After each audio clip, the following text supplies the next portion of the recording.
sing one song tonight and then pray.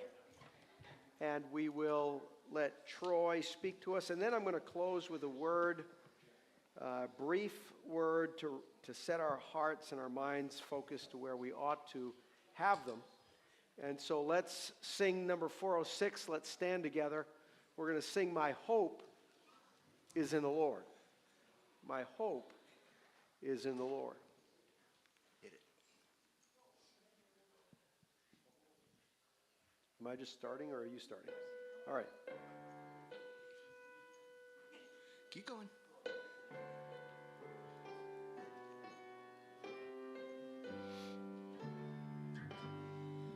My hope is in the Lord, who gave himself for me, and paid the price of all my sin at Calvary. For me he died, for me lives, and everlasting life and light he freely gives. No merit of my own, his anger to suppress. My only hope is found in Jesus' righteousness.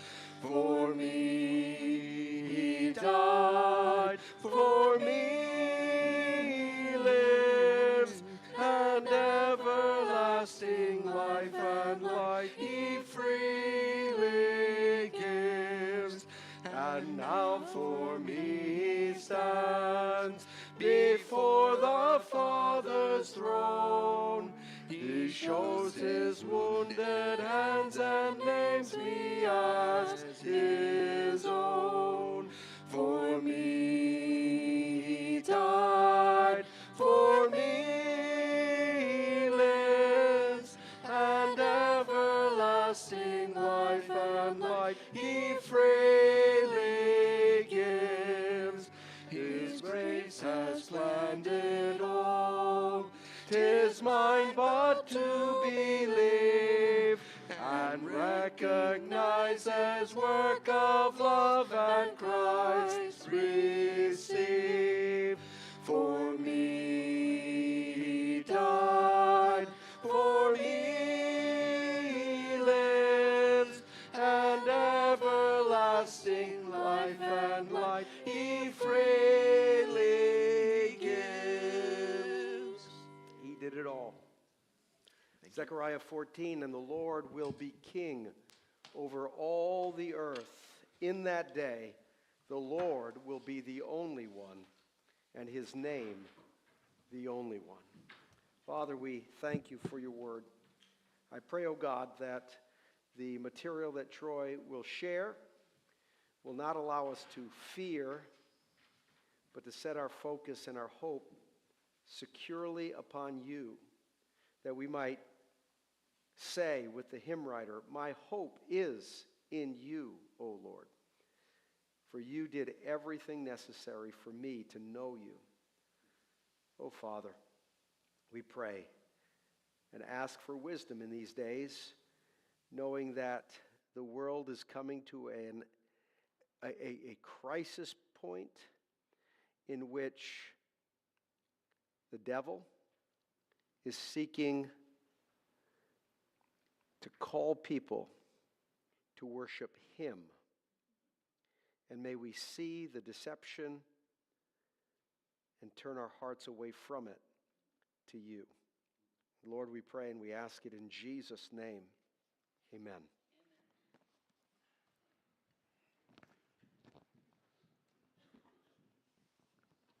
Actually, I'm going to use that wooden one. Thanks. Fine. All right, good evening, everybody. Good evening. So last time I was up here in front of you, I was a little bit more formal because we were talking about security updates. And tonight, I'm going to be a little bit, or probably a lot of bit less formal, to be bordering on very informal tonight. Reason being is because while I'm a left logical linear person, some of you know immediately what that means. for those who have no idea what I just said, is when I process information, I need it in a logical, linear order. That's really basically what it means. Unfortunately, tonight's presentation, for us left logical linear folks, can only get us so far.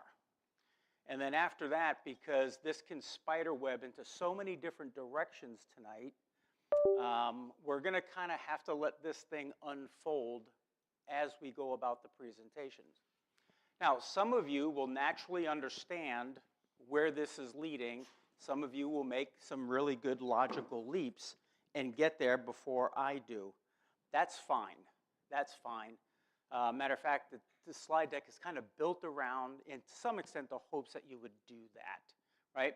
Now, for those who are going to follow me along step by step, and you see other people, all of a sudden they get a concerned look on their face, or they shoot up their hands and ask questions you don't understand, hang in there. I promise we will get you there, okay?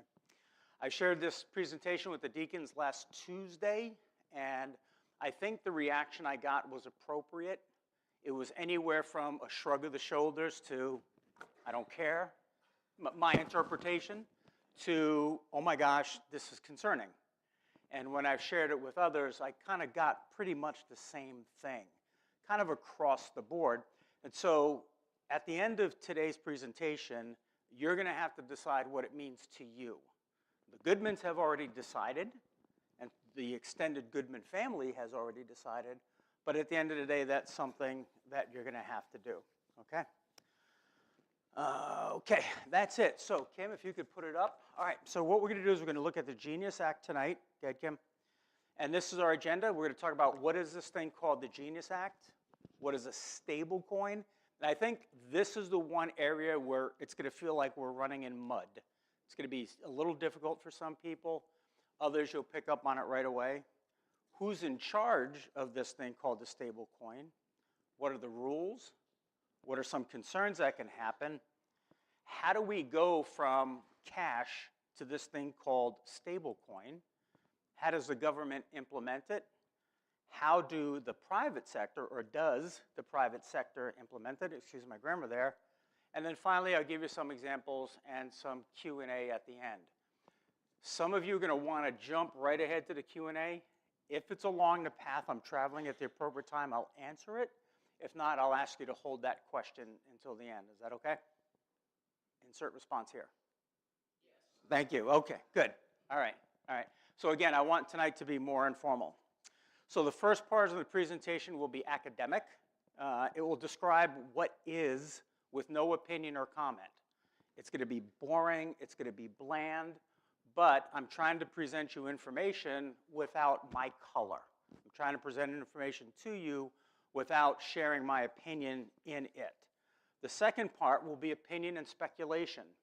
Each of you will have your own opinions, and each of you will have your own speculations. I'm going to share mine.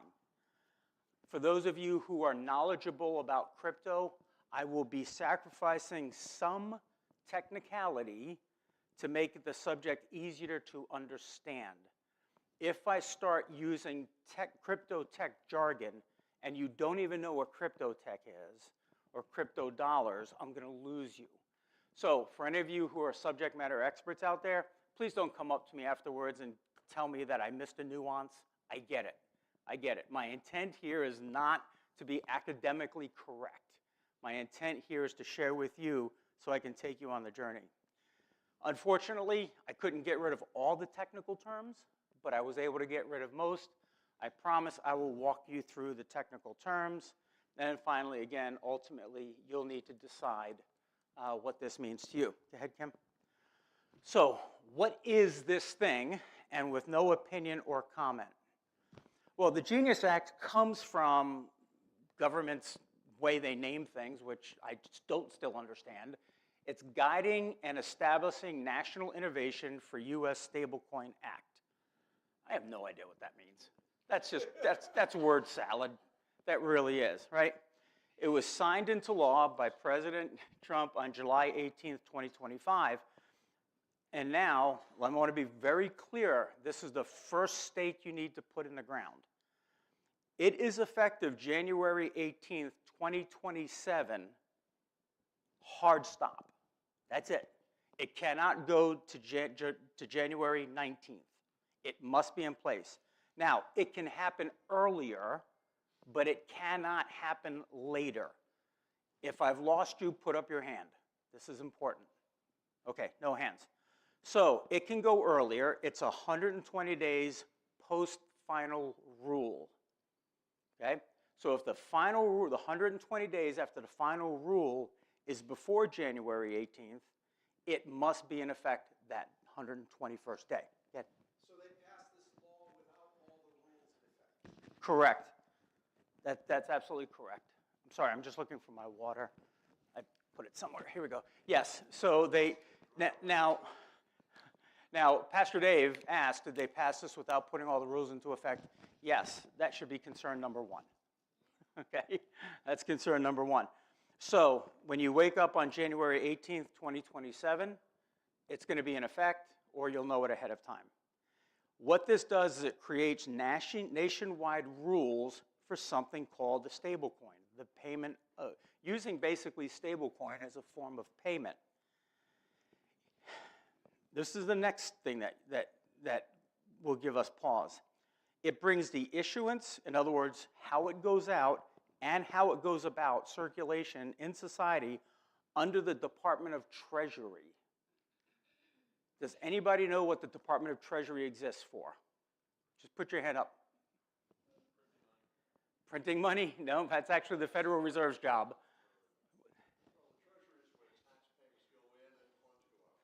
So they're essentially the bookkeepers of the United States government. Why is the bookkeepers of the United States government having oversight on this? That's a little unusual, right? It's Department of Treasury. Go ahead.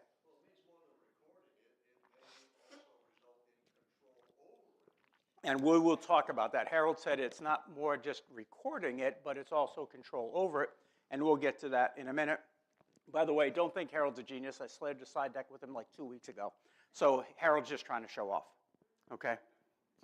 And finally, the stated goals of this is to promote innovation, financial stability. Why do we need financial stability? That's a little concerning.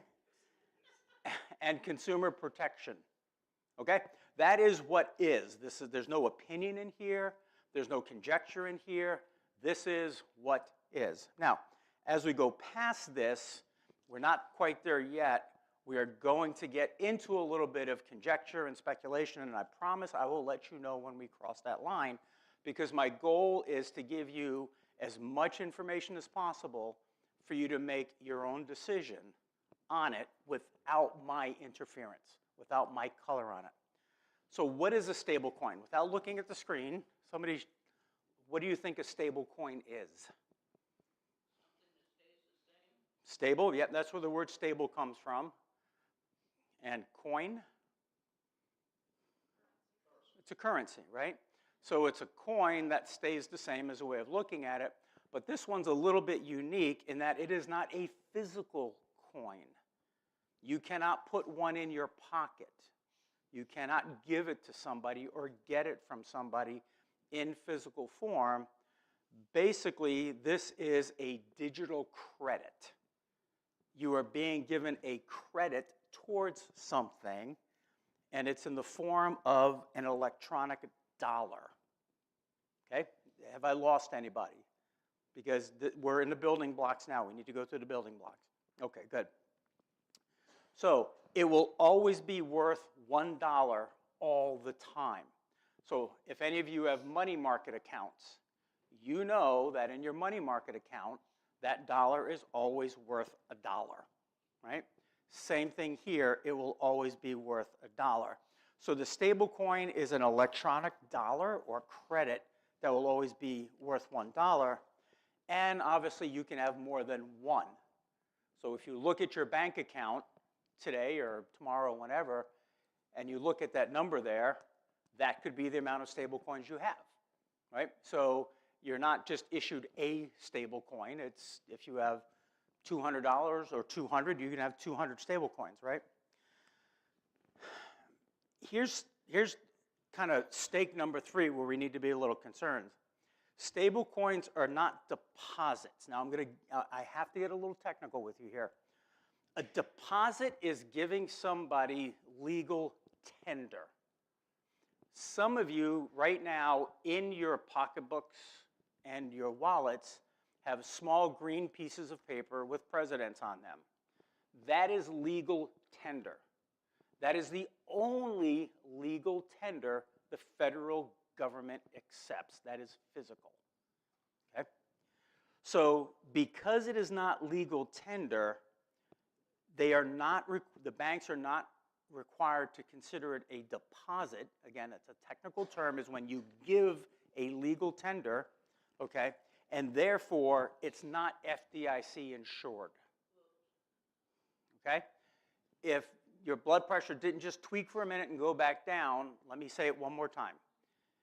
This is not FDIC insured. Now, right away, some of you are going, okay, this is related to banking. It is related to banking. We're going to get there, okay? Because it's not conceded legal tender by the government. So what is it then? Well, it's basically a financial instrument. That is the technical term. Or, to make it something a little bit more than we can understand, it's called private money. That's it. It's private money.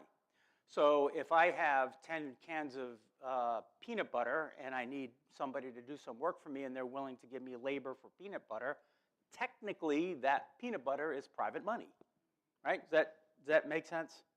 Okay, so in this case here, the stable coin is not legal tender as defined by the federal government.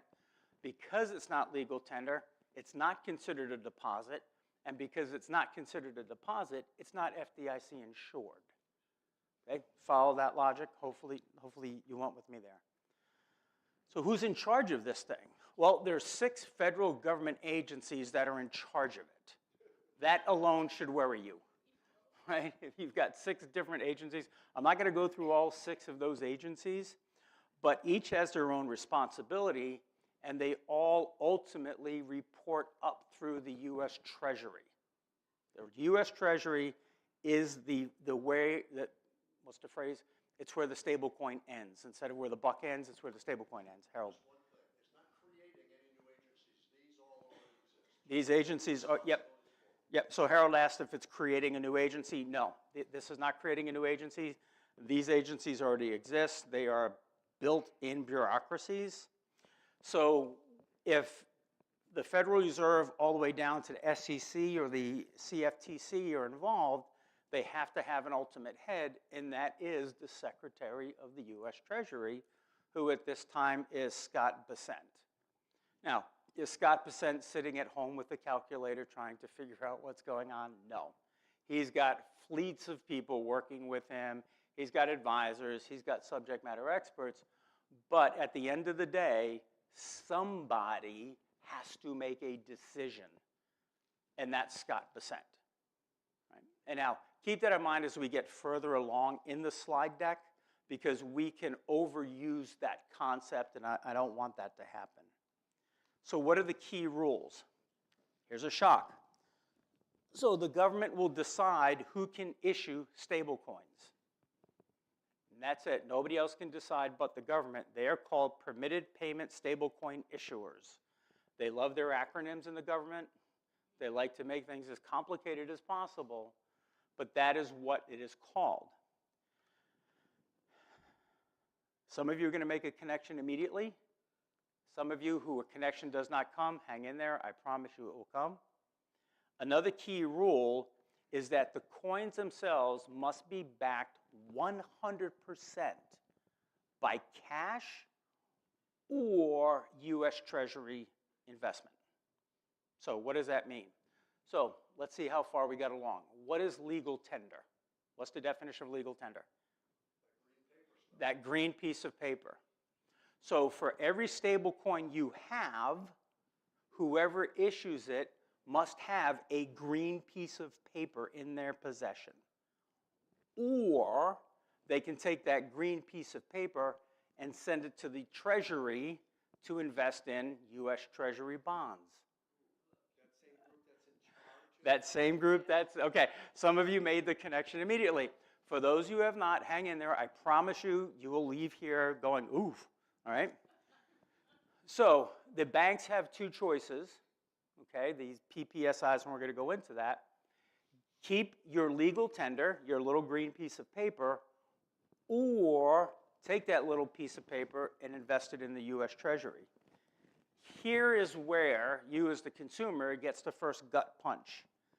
They are not permitted by law to give you interest on your stablecoin. That is not them making a decision not to. That is by law, they may not. Hard stop, okay? So now let's follow the logic. I go to the First Bank of Dave and I give him my dollar. The First Bank of Dave takes that dollar and gives it to the U.S. Treasury. What does that U.S. Treasury give back? It gives back the money I invested and what else? Interest. Now let's look at the third bullet. No interest on stable coins are permitted for the coin holder. Who's the coin holder? The person who turned in that that piece of paper. So who gets the interest? The bank. The bank gets the interest. Remember, you're taking that legal tender and you're converting it into a stable coin. The bank then takes that legal tender, gives it to the U.S. Treasury. Treasury says, thank you for helping us balance the budget in the United States. And then after a certain amount of time, they give that dollar back plus interest. Does the bank turn around and give you part of that interest? Absolutely not. It's not that they're mean. It's not that they're greedy. It's by law, the way the law is written, they cannot give you interest. The reason why they can't give you interest is because you cannot get interest federally from a non-legal tender. Okay? Some of you just made another connection. Good. Okay? The PPSIs, the people who will actually create the stable coins and who you can buy them from, must maintain identity verification.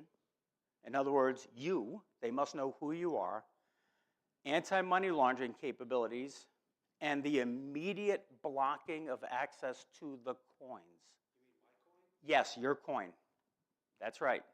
The way the law is written, whoever is issuing you that stable coin, whoever is holding that stable coin for you, remember, it's an electronic dollar.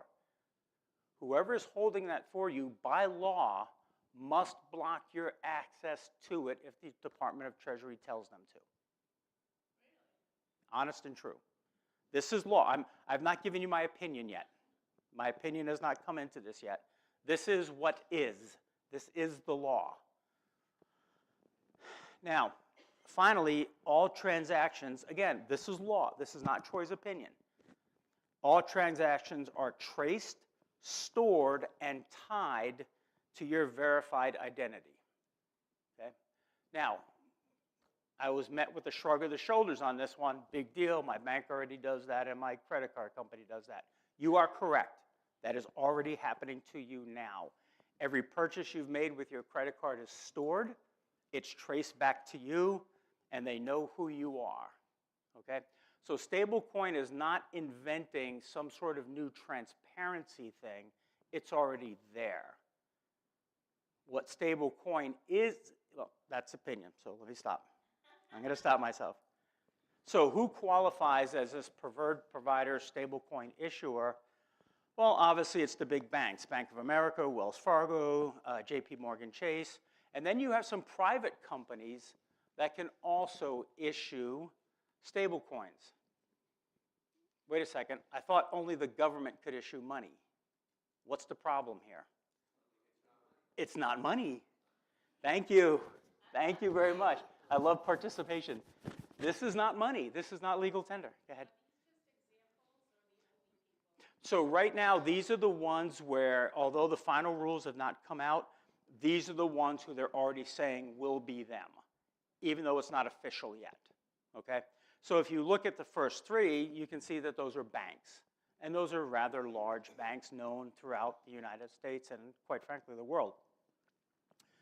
Circle and Tether are crypto companies that issue stable coins now.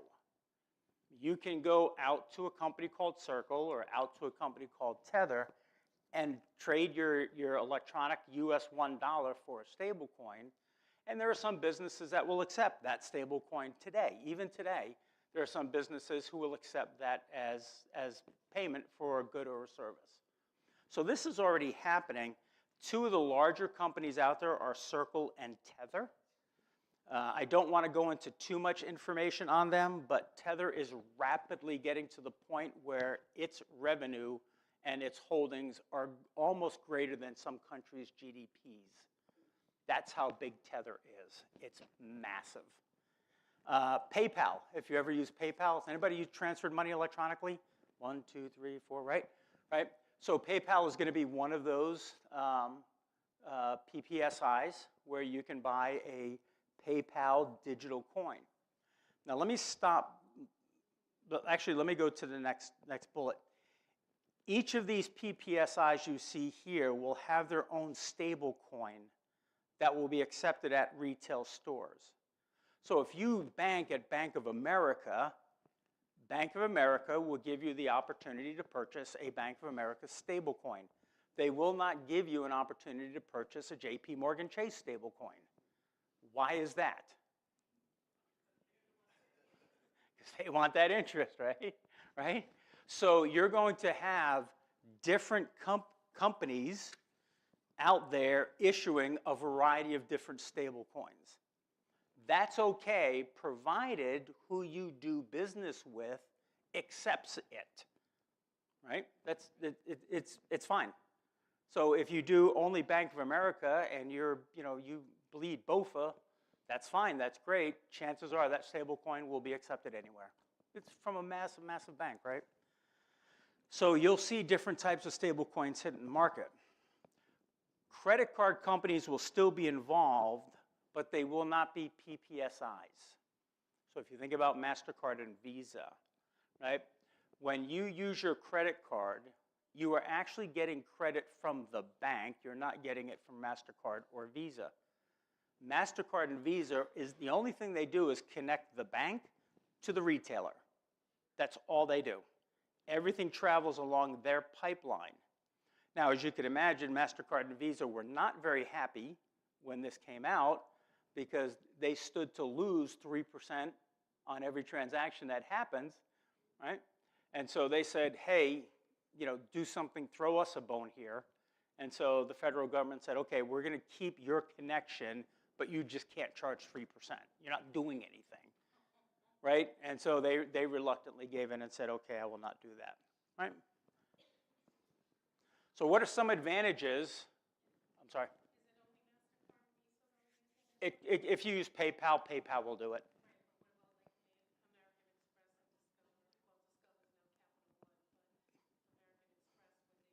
It's whatever the store uses and whatever they'll accept. So that's not going to change. It's literally it's just which highway they're going to travel on. The money's going to travel on, that's it. So when we look at some advantages, this starts to sway a little bit into opinion here. I want to give you a heads up. Not fully yet, but it kind of nudges towards opinion.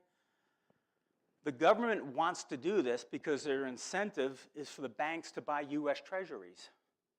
Right? They need that money, folks. If you're not aware, the U.S. government has not balanced our budget. If this comes as a shock to you, let's spend some time talking afterwards. Okay? So they need money. The U.S. government needs money.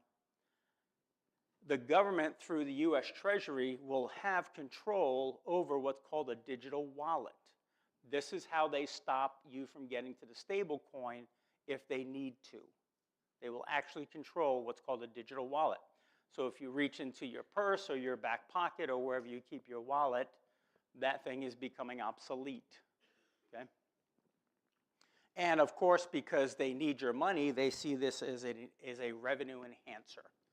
This is just a way of getting more money. The banks want it because since stable coins are not FDI insured, their fees decrease, and should the bank go bankrupt And if you don't think it can happen, talk to Lehman Brothers, talk to Bear Stearns. If you don't think a bank can go bankrupt, if your deposits aren't FDIC insured, what happens to your stable coins if the bank goes belly up? They're gone. They're gone. You cannot get them back. There's no way to get them back because the FDIC does not cover that. You are considered an unsecured creditor to that bank. Okay?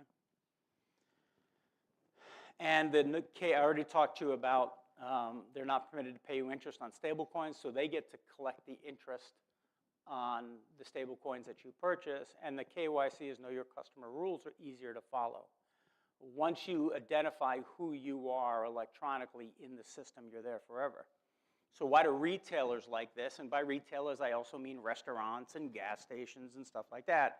I'm not talking about, just clothing stores here, because they get their payment instantly. If you go to the gas station now and you pay by credit card, when does that gas station actually see the money? About 30 days, somewhere between 3 and 30 days, depending upon the agreement that they have.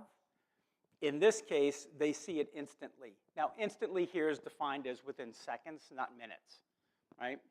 And it's because it's really simply a transfer of a digital credit from here to there, right?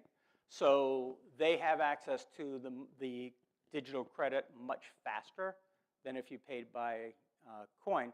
And by the way, it's the same thing with the debit card. If you go to the gas station and pay with your debit card, they don't see that money right away. It takes a while for it. And of course, somebody is going to get a 3% fee on what you do when you do that, okay? So the retailers don't have to worry about that 3% fee anymore. And once you scan your digital wallet to purchase it, provided you have the stablecoin available, they get paid within seconds. Okay, it's less than a minute, and it's less than 30 seconds. It's somewhere between 2 to 5 seconds, depending upon how things go. There's reduced or no credit card fees, and retailers also want this because it's less handling and storage and taking money to the bank, the cash. They don't have to take it from you. They don't have to give you change. They don't have to put it in a little knife-proof envelope. They don't have to put it in the safe. Then somebody doesn't have to take it out of the safe and go to the bank, right? All that stuff is now done away with. You don't have to worry about that. And then you will benefit, and this is speculation on my part, but given past history, I'm pretty confident with it, you will get discounts for using stable coins. Again, the retailers want this.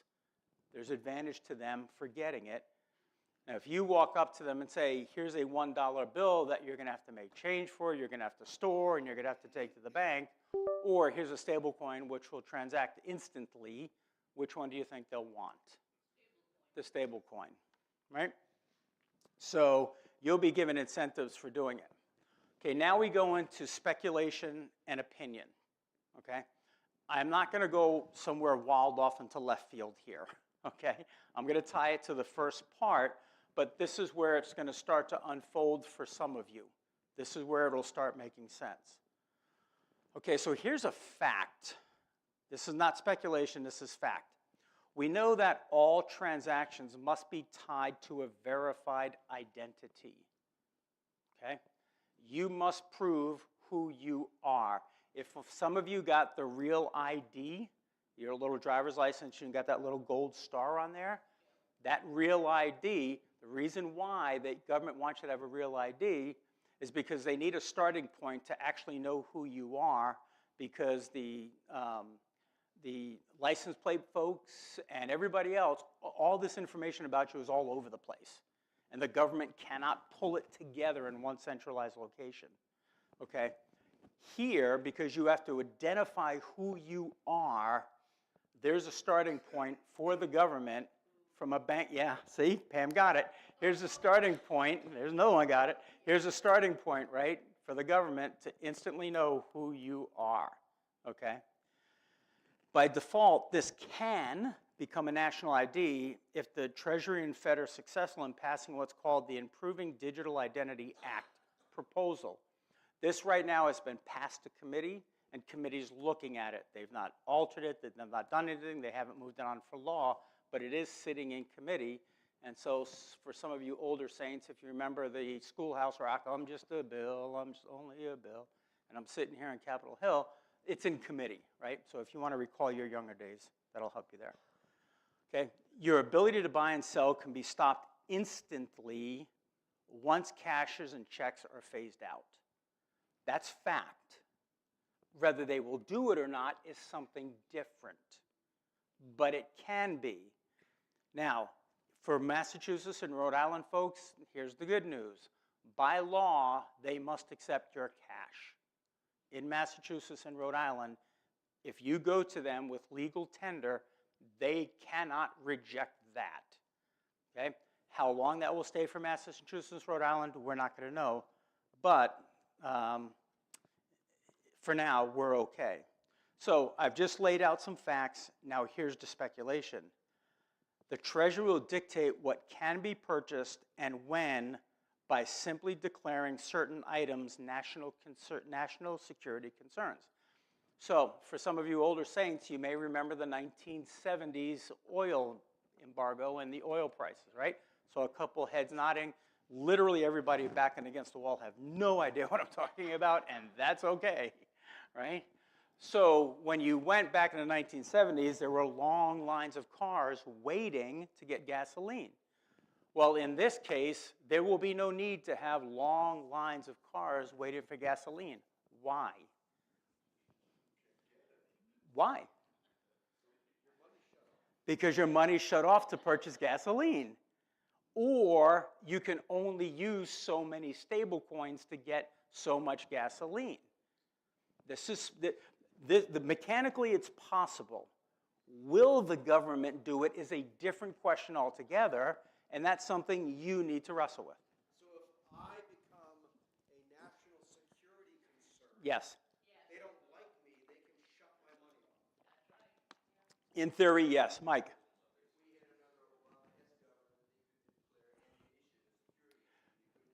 So I'm glad Mike brought up the A word, and it's not what you think it is. Mike brought up the ammunition word. So Mike said if we have another Obama-type administration, they can shut off your ability to buy ammunition with stablecoin. Yes, they can, 100%. Now, I'm telling you what is possible. I'm not telling you what will be, okay? This is speculation on my part. I think that they will use the power they have, and I'm only going on the track record that the government has always used the power it's had in the past, and it's not always done it for the benefit of the person, okay? So if you can control how much fuel somebody can buy, you can essentially control how far they travel, right? And if you can limit what they travel, then you can limit them to buying in local areas. You see what I'm saying? How this cascades. Will they?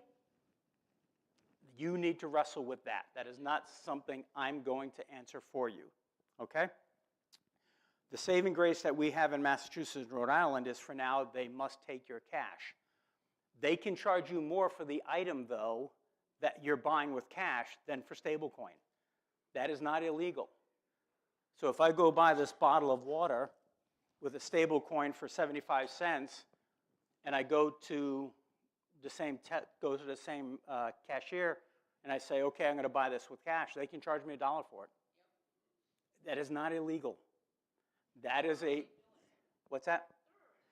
Yeah, it's already happening. I won't go into detail, but yes, it's already happening. If you want proof, come up and see me later. Okay? So we know that, that they can charge more for the same thing if you use cash, and we do know that the Department of Treasury can shut off either your wallet directly or what is purchased. Okay? Do they know of a PAM in North Attleboro, Massachusetts? No, they don't know PAM exists. So is there somebody out there going, how can we mess with PAM today? No, nobody knows PAM exists. But if they don't want PAM traveling very far, they just simply say you can only get X amount of gas per stablecoin. Okay? So how will it become the default currency? Now I'm mixing words here, please forgive me. Currency in this case means a means of payment. It doesn't mean legal tender, okay? So how do you get 80% of the population to buy in immediately? Well, it gets adopted by major institutions. We looked at them, Bank of America, JP Morgan Chase, right? We looked at that, okay? It's marketed to you as convenience. It's faster, safer, and optional. You don't have to do this. No, of course not. We're not going to make you do it. It's safer because you don't have to carry cash in your wallet anymore, right? And then finally, how will they get 80% on is that checks and credit cards, and not in Massachusetts and Rhode Island yet, but cash will disappear over time. Over time, it will most likely start to disappear. And that's how you get the 80% on board almost immediately. Yeah. Right, 50-cent piece and penny's already gone, right? So how do you get the last 10 to 15%? So you use social pressure to do that. You start running ads that call people dinosaurs who don't want to give up their cash, right? You socially ostracize them. And for the banks, not for the banks, but the retailers, you just charge an egregious amount for cash, right? So eventually, that's how you're going to get the last 10 to 15%. So the question is, do you have to go into stablecoin? No. I hope you know how to make loincloths and tents. I hope you know how to survive in the woods, because at some point you are going to have to exchange in stablecoin. That's just a reality, okay?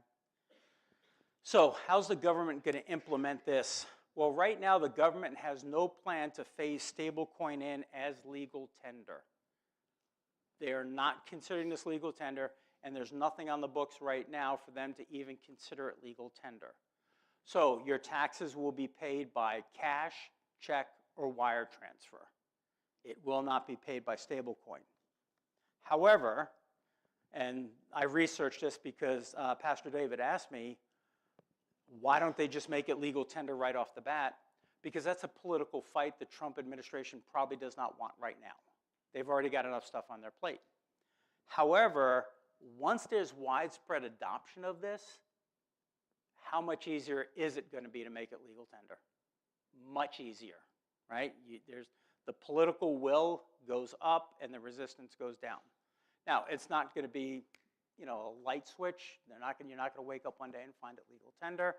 Chances are you'll hear about it.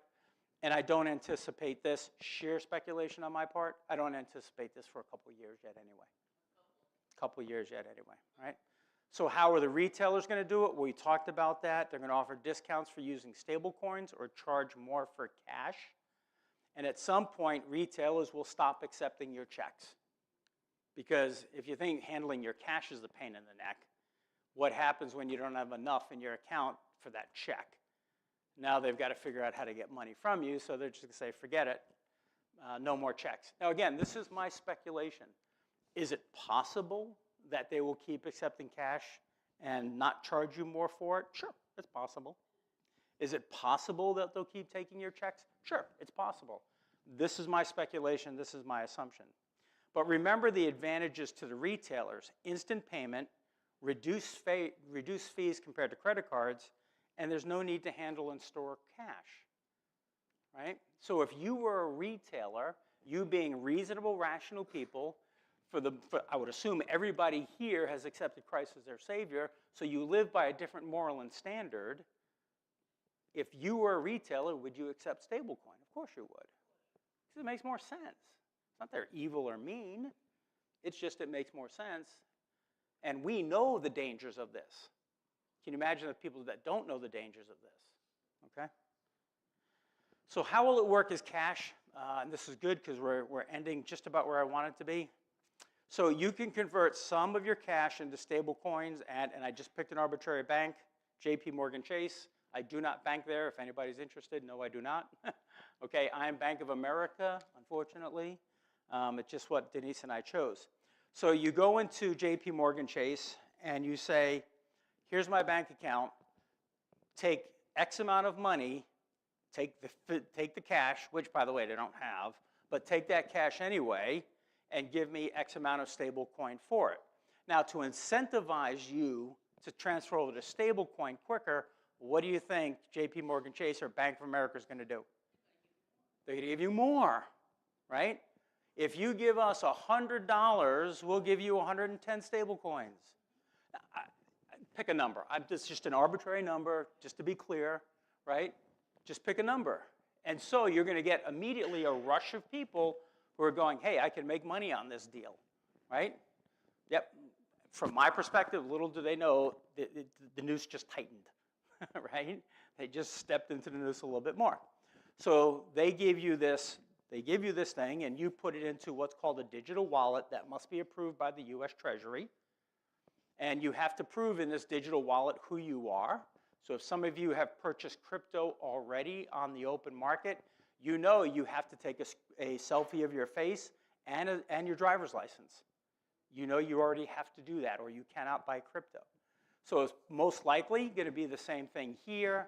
What you'll do is you'll take a picture of your face and then a picture of your driver's license, and you are now in the system, and you've proven who you are. So you now have this digital wallet. You go to Walmart, and you say, I want to buy that bunch of bananas. And so you go up to the cashier, you open up your wallet, they scan it, the money instantly goes from your bank account to Walmart, and you walk out with the bananas. So think of it as like cash or a debit card, okay? That's how it's pretty much going to work. Now, the transaction happens immediately, and Visa or MasterCard or whatever, whoever's going to be on that particular highway, whoever owns it, will take it. So what does it look like if for credit now? Because credit is not going to go away, all right? So the same process, you're going to go ahead and you're going to get your wallet, you're going to verify who you are, you're going to go buy those bunch of bananas, but you and JP Morgan Chase have an agreement, hey, if the bananas cost more than I have, just give me that credit anyway. And so when you scan it, JP Morgan Chase says, yep, Bill Becker has the money, whoop, and it goes. Now, Bill Becker now owes JP Morgan Chase or Bank of America money at the end of the month for those bananas. So how are they going to get that money? Well, they can just take your stable coins and say, Bill, don't worry about paying us. We'll just take it. Or Bill can say, no, I don't want you taking it. What I want to do instead is give you cash, check, or a wire transfer. Now, if you're the bank, what do you want Bill to do? They want to be able to go into Bill's account and take a stable coin. And so how are they going to incentivize Bill for that? Discount. I'll give you a discount if you let us go into your account and take your stable coins. Now, Bill, being a reasonably intelligent human being and looking at the pros and cons of it, says, yeah, okay, that makes sense. Right? So that bananas, instead of costing him $3 a bunch, now cost him $2.80 a bunch. Right? So that's, government's got their fingers in your money. So what is the summary here? So stable coins are coming and must be in place no later than January 2027. That's a typo. They must be in place by then. Even if the final rules are not in place, legally they have to be in place. Ultimately, the Treasury, through mandates, control the entire system, the US Treasury.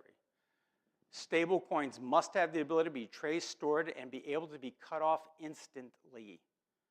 And this is not a 24-hour notice. This is not an email sent to your email account. This is not a letter you receive through the USPS. This is instantly. Instantly means instantly, okay? Banks will want you to convert some of your cash into stablecoin that they offer, so they convert it into treasury notes and keep the interest. Banks are no dummies. They would not be as big as they were if they were dummies. They'd be small, like me. Right? So this really is, this is my opinion, it's a big money grab from the federal government. Banks want to keep cash, or banks have to have the cash or convert it to treasury bonds. The banks want the interest, so the federal government has just incentivized the banks to take your money and give it to the federal government. It's really what just happened, okay? captures some of the cryptocurrency that's on the market that they're missing out on taxes right now. Make no mistake, some of that money you're paying for those bananas, even if it's in stable coins, could have a little bit of tax on it. Right? The government's not going to give up on its taxes. At the retail level, eventually all forms of payment will be eliminated. How do I know that for a fact? How do I know that for a fact? I read it in my Bible. This is not rocket science. If it was, I couldn't understand it. Okay? Read your Bible, folks. You cannot buy or sell without the mark of the beast. Now, we can debate what the mark of the beast is. Some people say it's worship. I think they have a plausible argument. Some people say it's a physical mark. I think they have a plausible argument. But at some point, right, this cash thing is going to go away, all right? And initially, it'll be eliminated or discouraged via discounts for using stable coins for higher prices or using cash or checks. So now we're at the Q&A period. Preston, do me a favor. Will you please have Seth cut off the stream from here, because after the Q&A, there's something I want to go into that I don't want broadcast, even to the 2 people that may be watching us. Go ahead, Faith.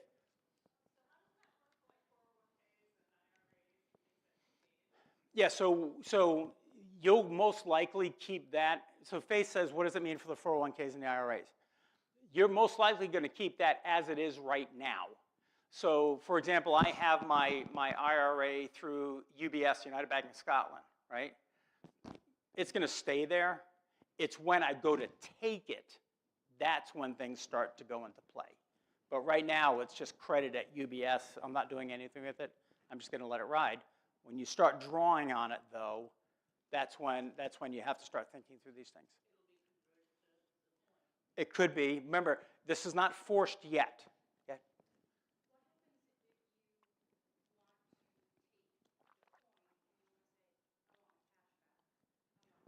Yeah, that's a really good question, and one I do not have an answer for. So the question is, what happens if you buy stablecoin and then later turn around and say, you know something, I want cash instead, so take my stablecoin and give me cash. You cannot buy legal tender without legal tender. So once you give up that legal tender, right? Now, I don't know that for a fact. In Pastor Dave or somebody asked me that on Tuesday. I just haven't finished my research on it, but so far everything points to that direction. Okay?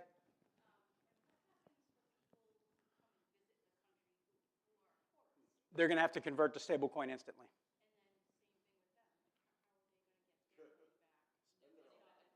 So if you use large banks like Bank of America or JP Morgan Chase, those are internationally recognized. Chances are they'll be internationally recognized. Good. With what? Fraud? Yeah, okay, so okay, this is just a Q&A, Mark, so I'm okay right now. So what happens with fraud? So fraud actually decreases, because remember, it's got to be tied directly to who you are. They have a picture of you and they have a selfie of you. They know who you are, and only you can access that wallet. Now, in theory, you can give your password away and give your phone away. Stable coins can, we're in the Q&A period, so I'm fine right now. Okay. Okay. I don't think we need batteries for our computers, but maybe I'm misunderstanding something. So fraud actually decreases in this case.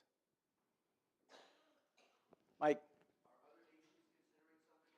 So in Portugal right now, you cannot pay with cash.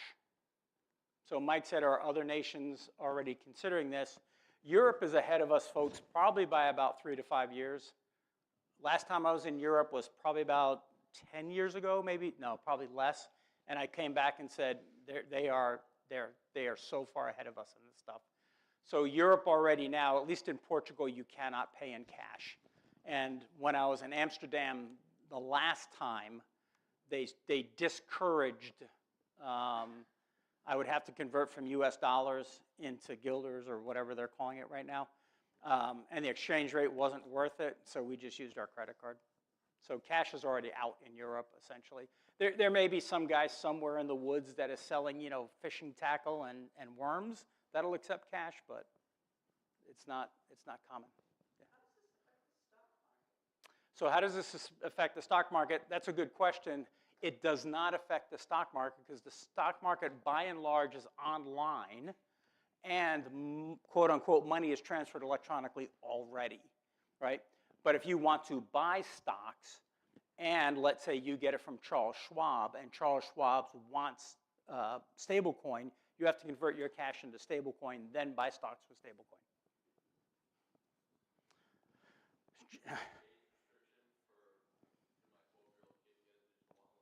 I don't know. I didn't look into that. It's a good question. I will try. I'll try to find an answer for you.